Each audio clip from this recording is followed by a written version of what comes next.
Pakistan peoples party तालके सूबेदारो पारां शहीद मोहतरमा बेनज़ीर भुट्टो साहिबा जी 17वीं वरसी जे हवाले सां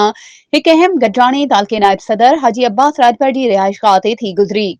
इन गॾिजाणीअ में पाकिस्तान पीपल्स पार्टी जे अॻवान ऐं chairman town committee Hingoja Syed Abbas Ali Shah Lakiari, PP youth wing city सदर जवार महबूब अली सहतो, पीपी अॻवान रियाज हुसैन मल्हा, पीपी अॻवान मोहम्मद उर्स सहतो, मोहसिन सहतो, इंफॉर्मेशन सेक्रेटरी यासिर खान तुन्यो, सैयद बशीर शाह, साहिल दरबान ऐं ॿियनि शिरकत कई।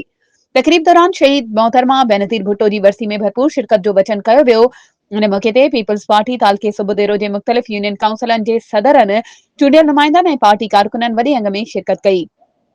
गॾिजाणीअ में मोहतरमा जी सियासी जिदोजहद ऐं क़ुर्बानीनि खे भेटा पेश कंदे पार्टी जे इतिहाद ऐं मज़बूत तंज़ीम जी अहमियत ते ज़ोर ॾिनो वियो। वधीक ख़बरुनि ऐं अपडेट्स जे लाइ असांजे चैनल खे सब्सक्राइब कयो